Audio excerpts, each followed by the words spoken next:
안녕하세요. 안녕하세요. 오늘은 고린도전서 2장과 3장을 통해서 비밀한 가운데 있는 하나님의 지혜에 대한 주제를 함께 나누고자 합니다. 또 하나의 소제목이라고 하면 영적인 그리스도에 관한 말씀인데요. 지난 시간에 고린도전서 1장을 함께 나누면서 고린도 교회가 처했던 영적인 이 문제들을 나눴습니다. 그리고 그 안에 이제 분파가 나뉘어졌던 부분을 말씀을 드렸습니다. 그러나 우리가 또 바울이 고린도 교회를 칭찬하면서 은사가 이제 풍성하고 말과 구변에 능한 그러한 교회라고 칭찬했습니다. 근데 2장부터 3장에 걸쳐서 나타나는 이 교회의 모습은 그렇지 않은 것들을 이렇게 보게 됩니다. 현대교회가 처해 있는 이 모습을 이전에 고린도 교회에서도 발견하게 되는 것이죠. 자, 1절부터 잠깐 보시겠습니다. 형제들아, 내가 너희에게 와서 하나님의 증거를 전할 때에 말과 지혜의 탁월함으로 하지 아니하느냐. 이는 내가 예수 그리스도와 그의 십자가에 못 박히심 외에는 너희 가운데에서 아무것도 알지 아니하기로 작정하였습니다. 내가 너희와 함께 있을 때 연약함과 두려움과 심한 떨림 가운데 있었노라. 또 내 말과 내 설교를 설득력 있는 인간의 지혜의 말로 하지 않고 성령과 능력의 나타남으로 하였으니 이는 너희 믿음이 인간의 지혜 있게 하지 아니하고 하나님의 능력에 있게 하려 합니다. 이 말씀은 사실 이제 1장에서 연결돼서 지난 시간에 이제 충분히 교제를 했지만 좀 보충 설명을 드리고 이후에 그 말씀을 교제토록 하겠습니다. 많은 사람들이 2절의 내용을 보면서 바울이 고린도 교회에서 말씀하고자 했던 것이 그리스도와 그의 십자가에 못 박히심 외에는 없다라고 생각을 많이 하십니다. 그래서 이제 주석서를 참조하고 그러다 보면은 주석이 다 맞는 건 아니거든요. 문맥이라든지 성경 전체를 봐서 바울이 정말 증거하고자 했던 메시지가 하나님의 말씀이 무엇이냐, 이게 이제 중요하죠. 그래서 심지어 나는 십자가에 못 박힌 그리스도 외에는 알바가 아니다. 성경을 공부를 안 하는 분도 계세요. 말씀을 상당히 잘못 이해한 것이죠. 지금 이 말씀은 사도행전에 나타난 그 전도 여행을 우리가 이해를 해야 됩니다. 바울이 그 아시아, 이제 유럽을 넘어가서 우상숭배가 이제 팽배해 있었던 그런 지역에 이제 들어갔어요. 아덴이라고 하죠. 아덴에 가서 복음을 증거하고 거기에 철학자들에게 알지 못하는 신들에게라는 쓰여진 글을 통해서 유추해서 복음을 이제 증거를 했지만 바울이 굉장히 학식이 뛰어났던 사람입니다. 바울이 자기에 대해서 얘기할 때도 자기에 대해서 뭐 자기는 가말리알 문파에서 뭐 어떻게 했고 베냐민 지파에 있었고 바리새인 중에 뭐 바리새인이고 내가 말씀을 지키는 데 있어서 하나도 지키지 않은 것이 없고 쭉 장황하게 자기에 대해서 설명을 합니다. 왜 그렇게 했습니까? 이방에 있는 교회들이 바울의 사도권을 인정하지 않았기 때문에 바울은 자신의 사도권에 대한 변호를 이 서신서를 보다 보면은 많이 하게 되는 것을 보게 됩니다. 그는 뛰어난 그 지혜와 지식이 있었지만 아덴에서의 경험을 통해서 그러니까 거기서 영혼을 많이 못 얻었어요. 사실 얼마 못 얻고 이제 고린도 지역에 왔습니다. 이런 말씀을 지난번에 말씀드렸죠. 그러면서 지금 굉장히 주님 앞에서 마음이 낮아져 있고 이제 겸손해져 있는 상황입니다. 이렇게 복음을 정말 열띠게 철학자들에게 논증하면서 전했지만 그들의 마음을 이제 바꿀 수가 없었어요. 다음에 한번 들어보자 뭐 이렇게 이제 지나가는 것이죠. 그래서 지금 이 장을 보면은 내가 예수 그리스도와 그 십자가에 못 박하신 외에는 너희 가운데 아무것도 알지 아니하고 작정했다. 이게 그런 배경에서 나온 말씀이에요. 이게 아예 그러면 성경에서 십자가 이거만 알아라 뭐 이런 얘기가 아닙니다. 그런 찬송도 있어요. 난 십자가 외에는 알지 않겠노라. 그런 찬송 부를 때 이 바울의 심정이 어땠는가를 이해하면 이 말씀이 어떤 의미구나. 그러한 사람의 지혜와 운명과 이 논쟁을 통해서도 사람들을 못 얻었어요. 결국은 주님의 사랑과 공의가 나타난 십자가를 그들에게 증거하는 것이 가장 중요함을 이제 깨달은 것이죠. 그러면서 3절에 보면은 너희와 함께 있을 때 연약함과 두려움과 심한 떨림 가운데 있었다. 바울은 이런 사람이 아닌데 왜 이런 말을 썼느냐. 그는 그들의 심정과 굉장히 어떤 동화된 그런 상태인 것이죠.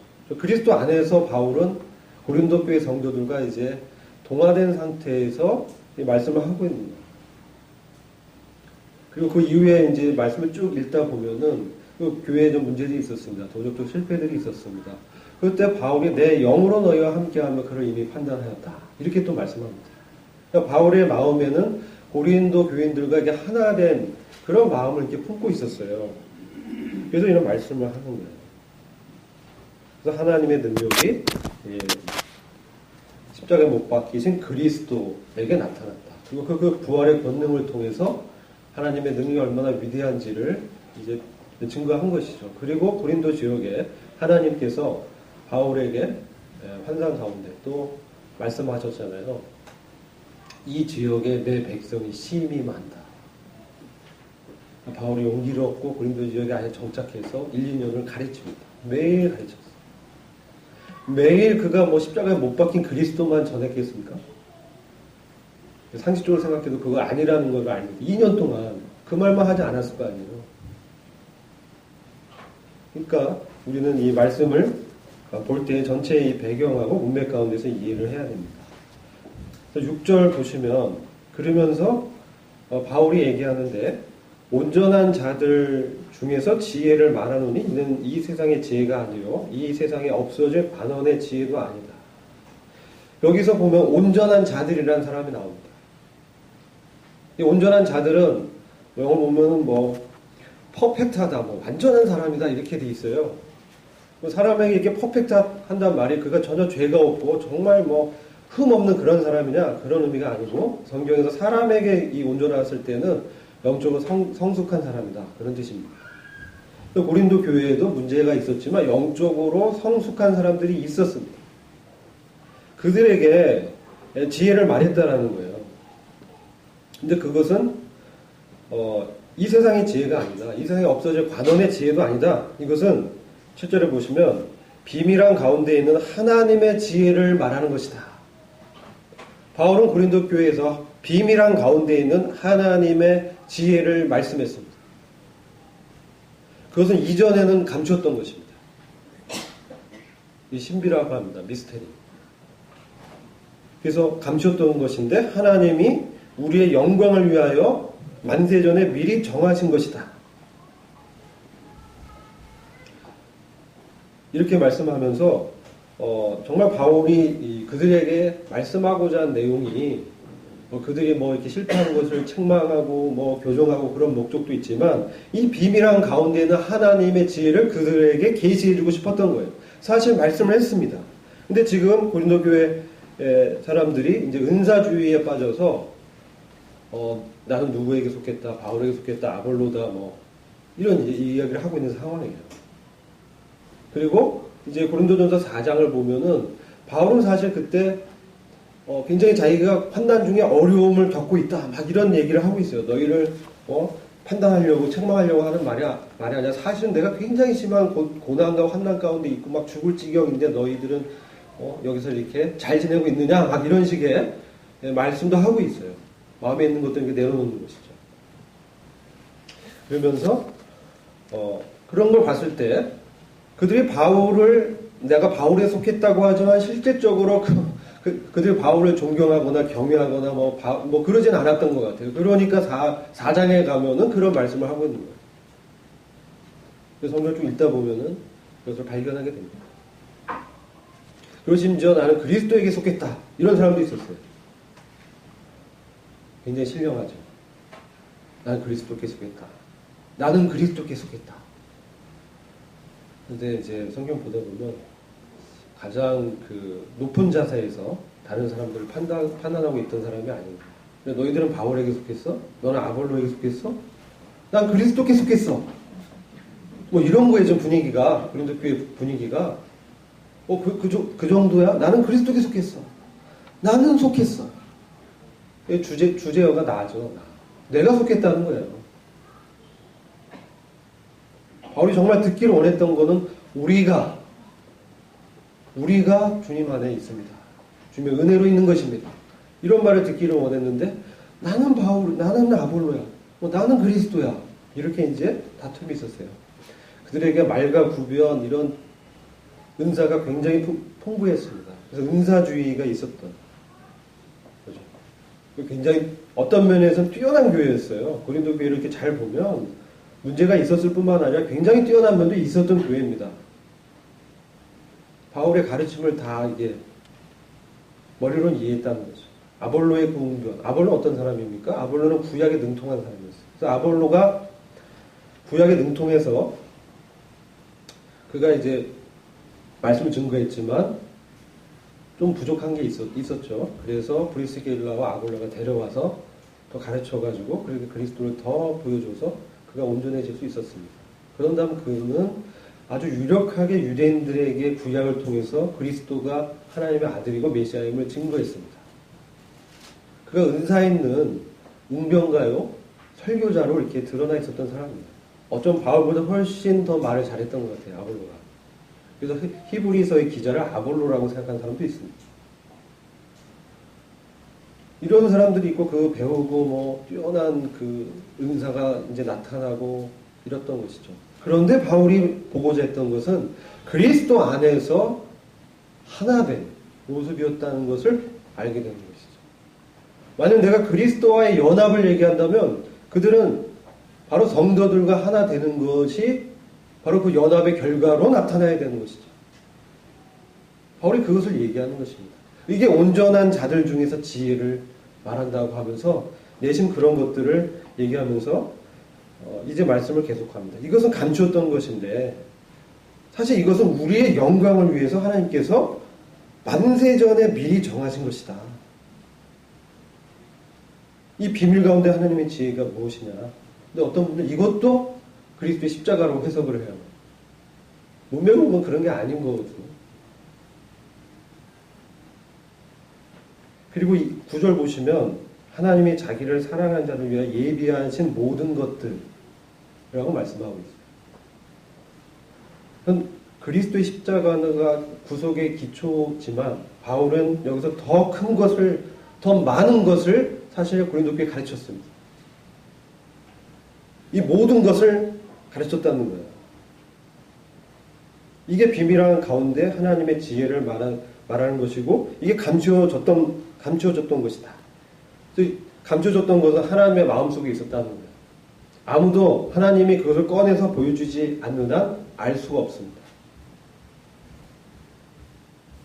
근데 하나님께서 사도들에게 성령으로 이것을 보여주셨다라고 말씀합니다. 10절 보시면 오직 하나님이 성령으로 이것을 우리에게 보이셨습니다. 그래서 그것을 온전한 자들 중에서 증거한 거예요. 다들 다 말했는데 그걸 받았던 사람은 온전한 자들, 성숙한 사람이라는 것을 보게 됩니다. 이것은 눈으로 보지 못하고 귀로도 듣지 못하고 사람의 마음으로도 전혀 생각지 못했다. 이는 보이지 않는 영적인 것이다. 하늘의 영광에 속한 것이다. 이 말씀을 하는 것입니다. 근데 이것은 사람이 어떤 지각이나 이성을 초월한 것이기 때문에 그것을 듣고 본 사람만 그것을 말할 수 있는 것이죠. 보지 못하면 말할 수 없어요. 그래서 이런 말씀하는 거예요. 근데 이것은 성령으로만 알 수가 있는 것이다. 이것을 우리에게 보이셨다. 사도들에게. 또 사도들과 교제권 가운데 있던 사람들에게 보여주신 겁니다. 이걸 뭐라고 합니까? 성경적 용어로 이걸 뭐라고 하죠? 계시입니다. 계시입니다. 그러니까 하나님의 마음의 심중에 숨겨져 있던 비밀한 가운데 있던 하나님의 지혜가 계시를 통해서 성령으로 바울이 보게 된 거예요. 그런데 왜냐하면 성령만이 하나님의 깊은 것을 통달할 수 있다. 이해할 수 있다. 하나님의 심중에 깊은 것, 심겨진 하나님의 계획, 지혜, 뜻, 생각, 하나님의 경륜 이런 것들은 성령만이 아는 것이죠. 그것을 끄집어내서 바울에게 보여줬다는 거예요. 그래서 바울이 그것을 그래서 아는 것이죠. 사도가 그런 자리인 것이죠. 교회의 기초를 세우고 그리스도를 직접 대면하고 그 계시를 직접 받아서 그것을 기록한 게 성경입니다. 신약성입니다. 대부분 그렇게 기록되어 있어요. 그런데 그것이 어떻게 우리에게 전달되느냐. 13절 보시면 우리가 이것을 말하거니와 사람의 지혜에 가르친 말로 아니하고 오직 성령의 가르치신 것으로 하니 신령한 일은 신령한 것으로 분별합니다. 이것은요 말을 통해서 전달됐다는 거예요. 이게 매우 중요합니다. 사도가 교회 가운데서 가르침을 통해서 사도의 증거하는 말을 통해서 하나님의 그 심중에 있었던 비밀을 말했다는 거예요. 영적인 게 뭐 다른 게 아니에요. 성경에 기록된 거예요. 사도가 말을 한 거예요. 그래서 기록한 거죠. 근데 말을 했는데 사람의 화려한 지혜에 가르친 말로 안 했다. 이것 또한 그렇게 하지 않았다는 거예요. 뭘로 했느냐? 오직 성령님이 말씀해 주시고 가르치신 것 그대로 적었다. 그래서 그것을 교통했다. 이게 뭡니까? 영감이라고 하는 거예요. 계시받은 말씀을 영감으로 기록했고도 말을 했죠. 우리 가운데 어떻게 이게 증거됩니까? 이게 설교를 통해서 증거되는 거예요, 사실은. 모임 가운데, 회중 가운데, 그리고 교제권 가운데 교제되는 것을 통해서 하나님의 비밀한 깊은 것이 다른 사람들의 말이 아니라 성경 말씀 그 자체로 증거됐다는 거예요. 아무것도 섞지 않았다. 그게 영감이고 근데 그것을 어떻게 알아요? 신령한 것으로 분별한다라는 것은 이것이 교통입니다. 교통. 영어로는 일루미네이션이라고 해요. 성령의 조명을 통해서 그것을 깨닫고 이해하는 거예요. 근데 이게 여기에 이제 어떤 많은 어떤 그 은사주로 나뉜 사람들에게 분명히 이거 같이 증거됐을 텐데 못 알아듣는 거예요. 들었는데 휙 지나가고 그리고 그 모임이나 회중 가운데 나오지 않으면 알 수가 없는 거죠. 교회가 왜 중요하냐? 교회 교통 가운데 성령의 영감이 뭐 거룩하고 뭐 감동을 주는 그 말이 아니라 성경 말씀 그 자체가 증거되는 것을 말씀하고 있는 거예요. 우리 영적인 것을 상당히 오해하고 있습니다. 말씀 그대로가 영적인 것입니다. 가장 영적인 것이에요. 그게 교통되는데 그냥 스치고 지나가요. 말씀은 그 자체로 그냥 스치고 지나가는 거예요. 뭔가 여기에 사람과 지혜 말로 막 해가지고 해야 그것이 막 감동을 주고 받는 것으로 착각하고 있는 거예요. 왜요? 귀가 둔하니까. 들을 귀가 없으니까. 정말 심령이 하나님의 말씀 앞에 겸허하게 서 있지 않기 때문에 휙 지나갑니다. 내가 들으라고 나타나고 내 은사가 나타나고 강조되고 역사되고 높아지고 이것은 구약에 나타난 역사입니다. 구약의 하나님의 성령은 그렇게 나타났어요. 구약의 하나님의 성령은 믿지 않는 사울의 마음 가운데 역사에서 그가 하나님의 신에 감동돼서 예언을 했습니다. 심지어 발람을 교정하는 그 나귀를 통해서 짐승에게도 하나님의 신이 감동해서 말을 하게 했습니다. 그 사람 믿지 않고 있어도 나타나는 거예요. 하나님의 신의 감동입니다. 그 사람의 믿음과 상관이 없어요. 하나님의 일을 위해서 그에게 나타나는 거예요. 삼손이 어떠했습니까? 삼손이 하나님의 신에 감동되면 정말 블레셋 군대를 잘 싸웠어요. 근데 그의 약점이 뭐였으면 여자였어요. 잘 알잖아요. 삼손과 대전 고전이지 않았습니까? 넘어갔어요. 그럼 어떻게 돼요? 하나님의 신의 감동이 떠나는 거예요. 이게 구약의 성령입니다. 구약의 성령의 역사는 그렇게 나타나요. 엄청난 능력을 갖고 블레셋 군대를 무찌르고 나귀 턱뼈로 엄청난 사람들을 다 무너뜨리고 전쟁에서 승리했어도, 거대한 성의 그 문짝을 그냥 다 뜯어내가지고 등에 지고 갔어도, 그리고 여러 가지 삼겹줄로 이렇게 묶어놔도 그거를 마치 지푸라기처럼 끊어내고, 그런 능력이, 엄청난 인간의 상상을 초월한 능력이 삼손에게 나타났지만, 하나님의 능력이 나타났지만, 그 하나님의 임재가 그가 육신적으로 행할 때 떠나버리는 거예요. 이게 구약의 성령이었어요. 사울도 마찬가지예요. 사울이 하나님의 말씀에 불순종했을 때 하나님의 영의 임재가 떠나니까 악신이 들렸어요. 그래서 초청한 사람이 아이러니하게도 하프를 잘 타던 다윗이었습니다. 목동 다윗. 성령의 그 영감이 있거든요. 하나님 신의 감동에서. 하니까 마음이 편안해지고 그랬다는.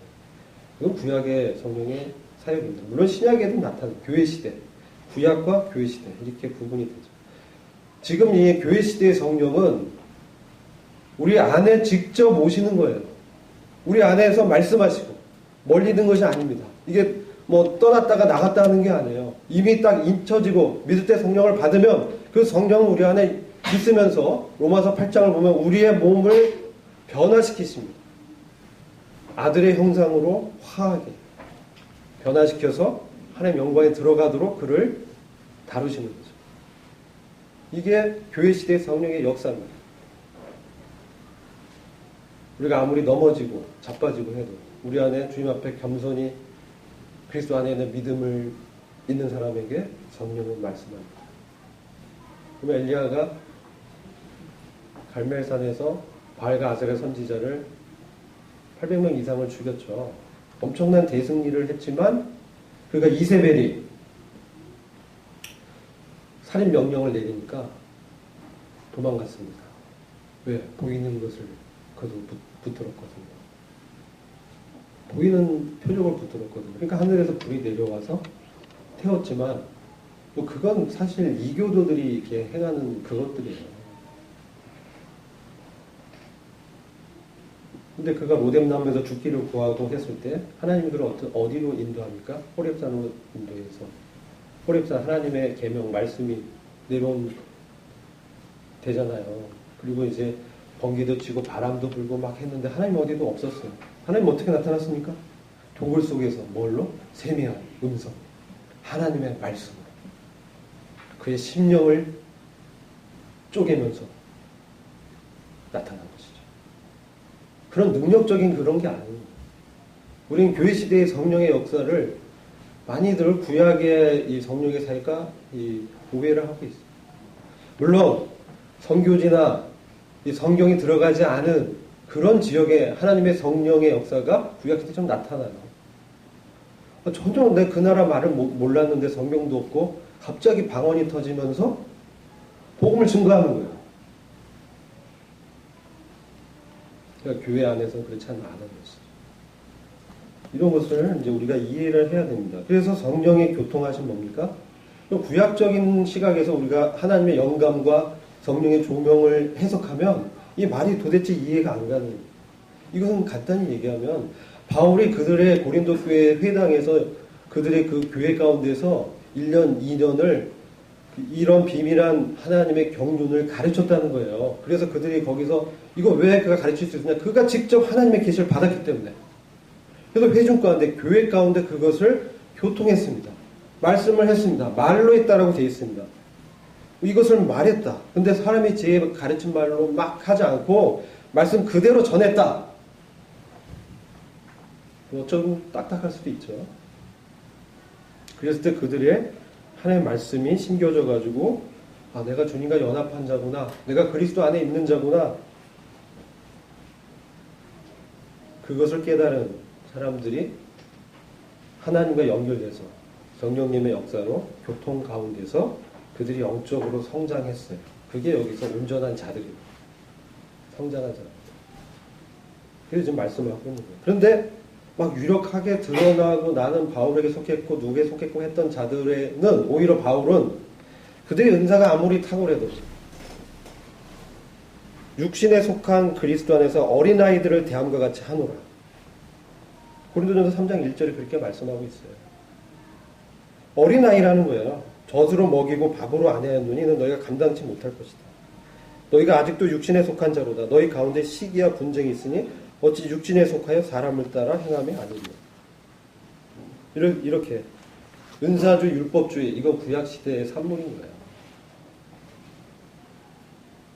신약의 교회에서는 이런 거는 육신적인 거예요. 바울의 관점에서. 근데 많은 교회들이 요즘 이런 걸 추구합니다.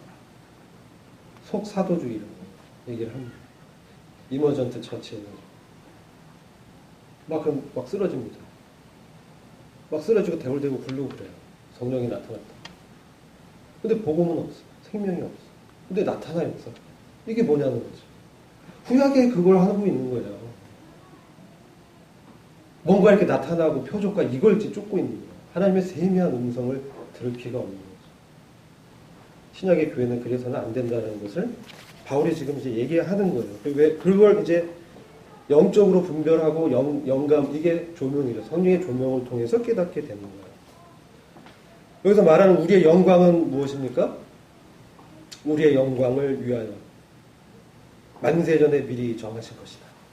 이것을 사실 바울은 사실 충분히 이야기하고 그들에게 교통했다고 저는 믿습니다.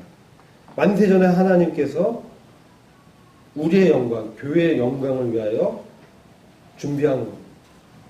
이게 중요하다. 지금 이 얘기하는 거예요. 근데 이것은 자기를 사랑하는 자들을 위하여 예비했다라고 얘기했어요. 누가 주님을 사랑할 수 있습니까? 하나님의 사랑 아는 자. 그 뜻대로 부르심을 입은 자. 주님이 먼저 나를 사랑해서 그 사랑을 깊이 있게 받은 자가 이제 주님을 사랑하게 되는 거죠. 그래서 그 사람들을 위해서 주님이 예비한 이 모든 것들을 이제 얘기하는 겁니다. 이게 성령으로 계시된 것인데 만세전에 미리 하나님이 정했다는 거예요. 이게 무엇이냐는 거죠. 이것은 우리가 신령한 교회로 알려져 있는 에베소 교회에 자세히 기록되어 있어요. 고린도 교회는 이렇게만 얘기하고 지혜였다 이렇게만 하지만 에베소 교회에서는 자세히 그것을 바울이 설명해 줍니다. 에베소서 1장 4절로 가보시겠습니다.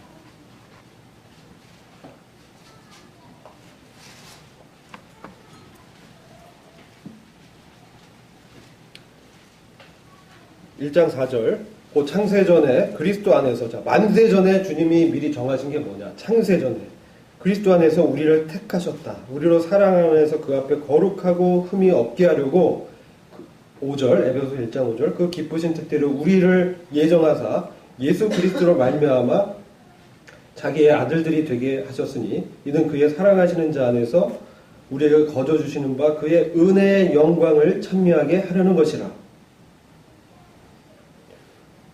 여기 나오죠. 우리의 영광을 얘기했는데 위에서 예배한 거는 바로 하나님의 기쁘신 뜻대로 우리를 예정해서 주님을 통해서 그리스도 안에서 연합돼서 자기의 아들들이 되겠다. 바로 이거예요. 우리 같은 정말 죄덩어리, 똥덩어리 같은 자들을, 정말 무가치하고 가능성 없는 자들을, 가만히 저를 보면 안에 있는 똥이 있어요. 죄의 정욕들이 있어. 막 꿈틀꿈틀. 세상에서 높아지려는 야망이 있어. 돈도 막 벌어보려고 하는 막 그 재물 욕심도 있어. 이걸 바울이 뭐라고 그랬어요? 똥이다. 배설물로 여겼었다. 그리스도 아는 거 가장 귀하다.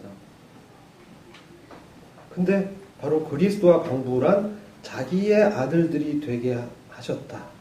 하나님이 그렇게 정했다는 거예요. 나 지금 보면 내가 어떻게 영광스러운 그리스도의 공동 상속자가 될 만한 뭐가 있는가? 뭘 잘하는가? 하나님이 뭘 내가 잘해서 나를 구원했는가? 이 안에 똥밖에 없는가? 죄밖에 막 없는데. 하나님의 은혜로만 하셨다는 거예요. 하나님의 은혜로. 내가 한 거 하나도 없는데. 내가 하나님 앞에서 연락받을 만한 1도에 아무것도 없는데, 네? 하나님이 그냥 정해서 자기 아들들이 되겠다. 이건 단순한 생산 관계에서 나온 자녀를 얘기하는 게 아닙니다. 여기 아들은요, 상속권자예요. 상속권자, 법적으로 하나 아버지의 거를 유산을 받을 상속권 있는 아들들로 만드셨다는 거예요. 그걸 정했다는 거예요. 그 운명을. 우린 그런 운명을 가진 자들이에요. 네? 우리가 지금 봤을 때는 내가 왜 이럴까 하지만 이래서 안 되는데 바울은 심지어 노년에 난 죄인 중에 괴수야라고 고백하잖아요. 자기 안에 죄성을 보니까 하나님의 그 아들의 거룩함이 얼마나 귀합니까? 그런 아들들이 되게 했다라는 거예요. 근데 이게 우리에게 거저주신, 자, 에베소 1장 6절입니다. 이게 비밀 가운데 반세전에 하나님의 그 지혜를 제가 말씀을 통해서 성령의 교통함을 통해서 여러분들에게 전달해 드립니다. 교회에서만 가능한 겁니다. 세상에서 이런 일이 없어요. 세상 사람들 마음에 하나님의 말씀을 받지 않았기 때문에 이런 말이 나올 수가 없어요. TV에, 인터넷에, 유튜브에 이런 게 나올 수가 없어요. 얼마나 많은 시간을 거기에 매스미디어에 낭비하고 있는지 몰라요. 지금 현대인들이. 우리가 집중할 곳은 바로 회중 가운데, 교회의 모임 가운데. 가능한 모임에 빠지지 마십시오. 왜? 하나님의 성령의 임재와 교통하심이 있습니다. 오늘부터 온 모임만 가잖아요. 그 안에서 성도들의 교제 가운데 그리스도가 나타나는 것을 봐야 됩니다. 거기서 그분의 은혜를 보게 되고 그 영광을 찬양하는 것입니다. 이거 거저 주셨다는 거예요. 뭔가 이걸 어떻게 거저 줘? 복음 증거하다 보면 제 아는 분이 근데 그거 어떻게 거저 줘? 그거 뭐 아무것도 안 했는데 어떻게 그렇게 받을 수 있어? 내 상식적으로 이해할 수 없어. 뭔가 해야지 말이야. 어떻게 그냥 공짜로 준단 말을 해? 세상에 공짜가 어디 있는데? 네, 이게 세상의 지혜죠. 인과응보 원리. 뭔가 하면은 뭐 받는 걸로 생각해. 그러니까 열심히 하는 거예요. 뭐 거꾸로 가고 있는 거죠. 아무래도 거기에 도달할 수가 없어요. 이미 우리는 받은 자로 오히려 그 받은 은혜의 영광을 찬비하는 것입니다. 하나님의 아들들이 되게 하신 하나님의 놀라운 은혜를 찬비하는 것입니다. 우리가 그러한 예배를 매주기 드리는 거 아니겠습니까? 그의 은혜의 영광을, 이게 로마서 5장 17절에서 21절 보면 이게 설명이 되어 있습니다. 은혜의 영광이 뭡니까? 은혜인데 영광하고 연결되니까 좀 이해가 안 됩니다. 그렇죠? 은혜는 뭔가 이 형편없는 자에게 뭐 주는 건데 이게 굉장히 영광이야? 이거 어떻게 찬양하지? 로마서 5장 17절부터 읽어보면 아까 어떤 형제님이 감사를 드렸는데 율법이 가입한 것은 범죄를 더하게 하려 합니다. 그러나 죄가 더한 곳에 은혜가 넘쳤나니 이는 죄가 사망 안에서 왕노릇 한 것 같이 은혜도 의로 말미암아 왕노릇하여 우리 주 예수 그리스도로 말미암아 영생에 이르게 하려 하며. 율법이 들어와서 범죄를 더하게 하고 내가 할 수 없는 잘하는 것을 자각하게 하죠. 몽학 선생의 역할합니다. 그리스도께로 인도합니다. 그래서 죄가 더한 곳에 죄가 더한 곳에 죄가 더해 율법을 지킬 수 없으니까 자꾸 범죄하잖아요. 그 기준이 딱 있으니까 여기서 건너가지만 하면 더 건너가고 싶잖아요. 그렇지 않으세요? 막 추월하고 싶잖아요. 건너가고 추월하고 이기고 싶고 한 대 때리면 두 대 때리고 싶고. 우리 안에 법이 있으니까 하나님 말씀에는 법이 없습니다. 이 죄가 더한 곳에 이 죄를 초월하는 은혜가 넘쳤다라고 얘기하는 거예요. 아무리 죄가 엄청난 세력으로 와도 이 은혜를 이길 수가 없어. 이 은혜는 더 넘쳤다, 풍성했다. 이걸 말씀하고 있는 거예요. 이는 죄가 사망 안에서 지배했다는 거예요. 죄가 사망 안에서 왕노릇했다. 과거에. 죄가 나를 어디든 끌고 가서 죄의 노예가 돼서 나를 지배했다는 거예요. 근데 은혜로 의로 말미암아 왕노릇했다라는 것은 은혜는 예수 그리스도에게서 나타난 그 통해서 우리를 지배한다는 거예요. 이게 영광스러운 것입니다. 은혜가 약한 것 같죠? 은혜가 굉장히 강합니다. 죄는 문제가 안 되는 거예요. 그걸 초월해서 그 하나님의 은혜 앞에서 나 같은 죄인을, 이 똥덩어리 같은 이 죄인을 받은 그 주님의 은혜 앞에서 어떻게 돼요? 나에겐 가능성이 전혀 없는 그런 존재가, 그걸 점점 발견하게 되죠. 노년에 가면 더 발견하게 될 거예요. 나 같은 자를 받은 그 하나님의 은혜 앞에서 어떻게 돼요? 굴복하게 됩니다. 그게 사랑의 힘입니다. 그 하나님의 사랑 앞에 서니까 와, 나 같은 죄인을 받았어? 굴복하게 되는 거죠. 어떻게 나를 받으셨어요? 저는 안에 똥밖에 없습니다. 예수 그리스도가 있잖아. 안에 주님이 있잖아. 그 주님의 의 때문에, 주님의 의로 말미암아 그걸 보여주는 거죠. 주님이시고 그 앞에 엎드리게 됩니다. 오 주님, 도만 그랬잖아요. 나의 주여, 나의 하나님. 오 주님이시군요. 그러니까 은혜가 그를 지배하는 거죠. 누가 뭐라고 안 해도 그때부터는 자발적으로, 왜? 주님 은혜 앞에 있으니까 나는 주님을 따를 수밖에 없어. 다른 길은 없어. 노웨이예요. 돌아갈 길이 이제 없다. 주님만이 유일한 길이시고 진리고 생명입니다. 주님만이 부활이십니다. 주님만이 저의 왕이십니다. 그 은혜 앞에 섰을 때 지배를 당하게 되는 거죠. 왕노릇하는. 이게 영광입니다. 은혜의 영광.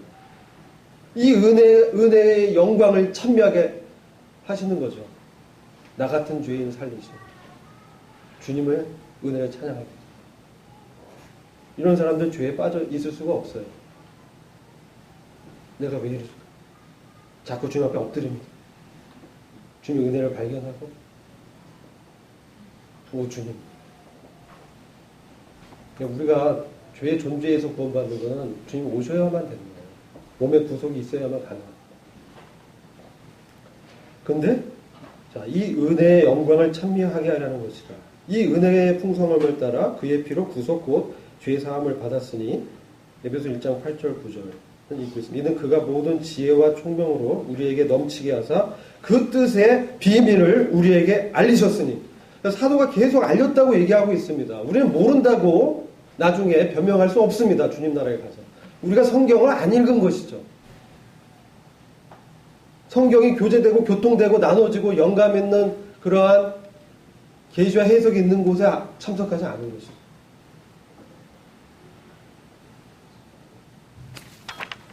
그 뜻의 비밀을 우리에게 알리셨으니 그 기쁘심을 따라 그리스도 안에서 때가 찬 경륜을 위하여 예정하신 것이니 하늘에 있는 것이나 땅에 있는 것이 다 그리스도 안에서 통일되게 하려 하심이라.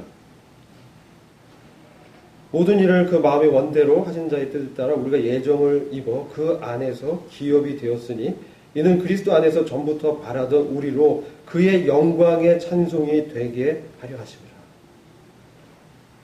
이제는 한 걸음 더 나갔습니다. 우리가 주님의 은혜의 영광을 찬미하고 너무나 그 은혜에 감격했는데 그것뿐만 아니라 그분 안에서 우리가 기업이 되었다는 거예요. 그분 안에서 우리 같은 자들이 기업이 되었다.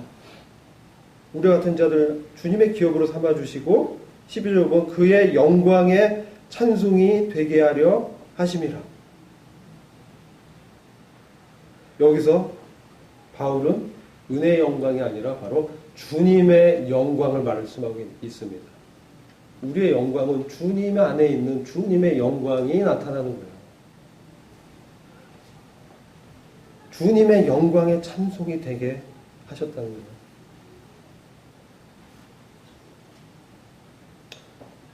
언제 이것이 드러납니까? 저는 이것은 지금부터예요. 지금부터입니다.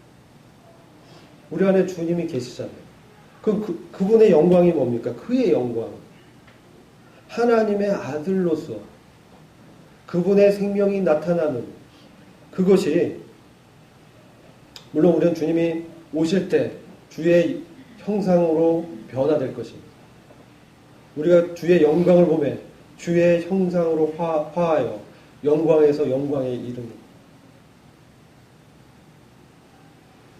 우리의 영광을 위해서 만세전에 미리 계획했던 하나님이 작정하신 심중에 있었던 그 지혜 그리스도 안에서 우리를 자기의 아들들로 삼으셔서 그분의 영광의 찬송이 되게 하시고 그분의 영광을 찬양하게 하는 교회로 부르셨다는 거예요. 교회를 얘기하고 있는 것입니다. 우리 혼자만 아니라 우리가 그렇게 한다는 거예요. 그래서 우리가 이러한 주님의 영광 가운데 들어가는데 이것은 바로 부활의 영광 가운데 주님 나타난 바로 주님의 생명이 우리를 통해서 나타나는 거예요. 부활하신 주님과 우리가 동행할 때 성령을 통해서 우리를 인도하시잖아요. 그리스도 안에서 우리를 살리시고 지금 성령을 지금 신약 교회 시대의 성령을 우리에게 부어주셔서 지금 우리 안에서 성령님이 세미한 음성으로 말씀하시잖아요. 그렇지 않아요? 여러분 그것을 경험치 못합니까? 우리 안에서 세밀하게 말씀하시는 그 하나님의 말씀을 경험해야 되는 거예요. 매일매일 날마다 경험해야 되는 거예요. 왜 주님께서 오신 것은 뭐냐면 우리를 살리실 뿐만 아니라 우리 배에서 생수의 강이 흘러 넘치게 하시려고 오셨거든요. 이건 우리 안에 있는 성령을 말씀하는 거예요. 어떻게 우리가 우리의 그 열악한 이 세상의 압박과 환경 가운데서 기쁨이 넘치고 평안한 가운데 있을 수 있습니까? 주님이 안에서 우리를 위로하시기 때문에 그런 거 아닙니까? 바울이 빌립보 감옥에서 매 맞고 들어갔어요. 너무 슬펐어요. 인간적으로. 그러지 않겠습니까? 복음 전했는데 오히려 붙잡아서 때리고 그랬잖아요. 그 차가운 감옥에 갇혀가지고 그랬잖아요. 근데 오히려 바울과 실라가 밤중에 찬양하잖아요. 왜? 주님의 영광을 보기 때문에. 스데반이 돌에 맞아 죽으면서도 하늘에서 열려진 문을 통해서 보좌 옆에 서신 그리스도를 보잖아요. 주님의 임재를 보잖아요. 그러니까 그게 어떻게 됩니까? 주의 형상으로 화하여 주님처럼 돼서 어떻게 해요? 저들의 죄를 용서해 주십시오. 기도하지 않습니까? 바울과 실라가 빌립보 감옥에서 기도할 때, 찬양할 때 착고가 다 풀리고 문이 열렸잖아요. 간수가 깨어나서 자결하려고 했어요. 왜? 다 도망간 것 같아. 근데 바울이 스탑. 우리 아직 여기 있다. 그러잖아요. 그러면서 복음을 전하는 거예요. 우리가 세상에 살면서 막 힘들고 우리를 압박하는 어려움이 있고 환경이 있습니다. 경건케 살고자 하면 핍박이 따르죠. 근데 그 안에서도 기뻐하고 주님이 말씀하시는 그 세미한 음성 가운데서 위축되지 않고 담대하게 복음에 합당한 삶을 살아가는 것을 세상 사람들을 보면 주님의 영광을 보지 않겠습니까? 주님의 은혜의 영광을 보지 않겠습니까? 이 세상의 관원들, 그 뒤에 존재하는 악의 영들이 우리가 지금 예배 드릴 때 자매들이 쓰고 있는 너울을 통해서 하나님의 주권을 보듯이 우리의 삶 가운데 나타나는 그 주님의 영광과 주님의 생명과 말씀을 볼 때 그들이 두려워하지 않겠습니까? 데살로니가 후서 2장에는 이 말세에 배도하는 역사가 설명되어 있습니다. 근데 막는 자가 있어서 그 길에서 옮기올 때까지 막고 있다라고 했어요. 불법의 비밀이 이미 활동했지만 지금 막는 자가 있어 옮기올 때까지 그렇게 할 것이다. 지금 이 배도의 역사를 막는 이가 누굽니까?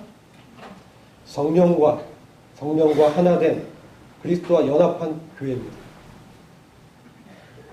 근데 이제 올라가게 되죠. 이방인의 충만한 수가 차면 올라갈 것입니다. 그럼 이 땅은 완전히 불법의 비밀이 판치는 악의 소굴이 될 것입니다. 그 전에 우리는 전도해야 되죠. 그래서 이러한 주님의 이 부활의 영광이, 이거 자세히 설명할 시간이 너무 오래 걸려서 나중에 저 따로 교제토록 하겠습니다. 그 다음에 우리에게 나타난 이것이 교회 가운데 있다고 했죠. 교회에 대해서 말씀을 드리고자 합니다. 에베소서 4장으로 넘어갑니다.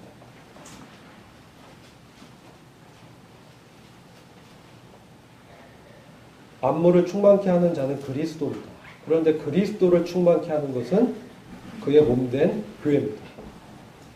교회가 바로 만물을 충만케 하시는 그 주님의 몸입니다. 그래서 지금 교회를 통해서 그리스도의 생명과 그리스도의 통치와 주권이 이제 나타나도록 하셨는데, 에베소서 4장 11절 이하를 보시면 은사가 설명이 되고, 어떤 사람 사도로, 어떤 사람 선지자로, 어떤 사람 복음 전언자로, 어떤 사람 목사와 교사로 삼으셨으니, 은사가 있다는 거죠. 근데 은사 역할은 12절, 이는 성도를 온전하게 하여, 성숙하게 해서, 아까 온전한 자들 중에 지혜를 말한다고 했잖아요. 봉사의 일을 하게 하며 그리스도의 몸을 세우려 하심이라. 봉사는 뭡니까? 사역입니다. 미니스트리라고 해석되어 있습니다. 이상하죠. 우리는 은사 있는 사람들이 사역자라고 알고 있잖아요. 물론 은사 있는 사람 사역하십니다. 근데 이 성경에서는 성도들이 온전케 돼서 사역의 일을 하게 하는 것이 은사의 목적임을 말씀하고 있습니다. 그래서 그리스도의 몸을 세우려 하십니다. 그런데 우리가 다 하나님의 아들을 믿는 것과 아는 일에 하나가 되어 온전한 사람을 이루어 그리스도의 장성한 분량이 충만한 데까지 이르리니, 우리가 이제부터 어린아이가 되지 아니하여 사람의 속임수와 간사한 유혹에 빠져 온갖 교훈의 풍조에 밀려 요동하지 않게 하려 합니다. 왜 이렇게 교회 안에서 이런 활동이 있고 모임이 있고 가르침이 있고 이렇습니까? 바로 이제부터 어린아이가 되지 않게 하기 위해서. 나에게 영적 성장이 없습니다. 그럼 모임에 꾸준히 잘 참석하시기 바랍니다. 그거밖에 길이 없어. 다른 왕도 이렇게 쭉 지름길이 있는 것이 아닙니다. 모임 안에서 잘 참석해서 거기 안에서 만물을 충만케 하시는 그 주님을 교제하고, 나타내는 것 외에는 없습니다. 그래서 이제부터는 어린아이가 되지 아니하여 이 말씀을 한 것이에요. 아까 고린도전서의 3장 1절에는 우리가 어린아이 같다, 육신적이다, 이런 얘기를 하는 것이죠. 그래서 우리가 교회 안에서 15절, 16절이 매우 중요합니다. 에베소서 4장 15절, 16절. 오직 사랑 안에서 참된 것을 하여 범사에 그에게까지 자랄지라. 그는 머리니 곧 그리스도라. 그에게서 온 몸이 각 마디를 통하여 도움을 받음으로 연결되고 결합되어 각 지체의 분량대로 역사하여 그 몸을 자라게 하며 사랑 안에서 스스로 세웁니다.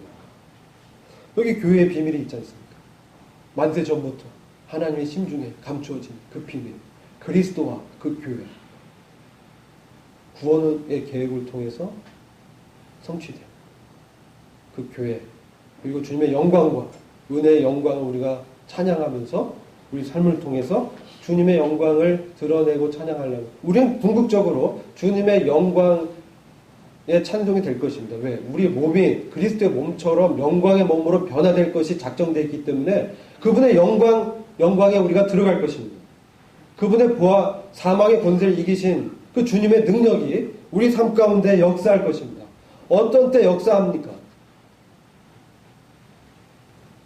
구약의 그런 성령의 활동보다 신약 교회에 지배하시고 다스리는 이 성령님의 내주하심과 주권 가운데서 서신서는 하나님의 영감을 받아서 그렇다라고 기록하고 있습니다. 그래서 사랑 안에서 참된 것을 하며 범사에 그에게 자랐지라. 그는 머리니 그리스도. 그에게서 온몸이 각 마디를 통하여 도움을 받음으로 연결되고 결합되어 각 지체의 분량대로 역사하여 그 몸을 자라게 하며 사랑 안에서 스스로 세우느니라. 여기에 비밀이 설명되어 있잖아요. 구약에는 한 명, 두 명에게 나타난 하나님의 신의 감동이, 신약 교회는 모두에게, 각 몸의 지체들에게 마디마디하게 아무리 작은 것도 하나님께는 중요한 의미가 있습니다. 그래서 그게 서로 도움을 받고 연결되고 결합돼서 각 지체에게 맡기신 분량대로 은사대로 교회 안에 섬기게 하셔서 무엇을 합니까? 이 교회가 그리스도의 영광을 담아내고 드러나게 하려고 그러시는 거예요.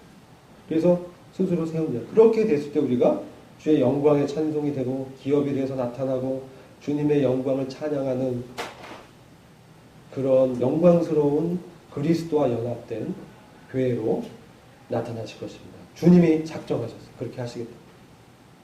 그 우리가 거기 그 세미한 음성에 순종하느냐 마느냐예요. 다른 거 없습니다. 내 안에 성령께서 말씀하실 때, 또 회중과 교제 안에서 말씀하실 때, 그리고 모임 안에서 교통될 때, 그 성령의 음성에 민감해서 받고 한 걸음 뛰었을 때 주님의 영광이 나타날 것입니다. 어렵습니다. 나의 생각과 고집으로 하고 싶지 않을 때도 있습니다. 근데 우리에겐 십자가에 못 박히신 그리스도 그분이 있습니다. 그리고 부활하신 주님의 생명이 우리 안에서 역사합니다. 사망아 너의 쏘는 것이 무엇이냐? 죄는 율법을 통해서 우리를 얽어매고 죽게 합니다. 하나님의 관계가 끊어지게 하고 약하게 합니다. 그러나 우리에게는 생명 되신 주님이 있습니다. 주님만 의지하고 주님의 말씀에 귀 기울이고 주님께 내려놓고 기도하면서 주의 음성을 쫓을 때 우리 안에 주의 영광이 분명하게 나타날 것입니다. 이를 위해서 함께 기도하기 원합니다. 기도하겠습니다. 주님 감사합니다. 그리고 저희들에게 주님께서 맡기신 만세전에 그리스도 안에 숨겨진 비밀을 교회 가운데 나타내신 것을 감사를 드립니다. 저희들이 지체 간에 서로 연결돼서 연합하고 상합하고 연락하여 서로 세우고 기도하며 그리스도의 영광이 드러내고 그 생명으로 살아가는 이 역사가 나타날 수 있도록 저희를 참된 영적 복으로 입혀주시길 기도합니다. 주의 성령님께 참 저희들 가운데 교통하시고 또 저희들이 하나의 마음과 한 생각으로 나아갈 수 있도록 역사해 주시길 기도합니다. 주 예수 그리스도의 좋은 계신 이름으로 기도했습니다.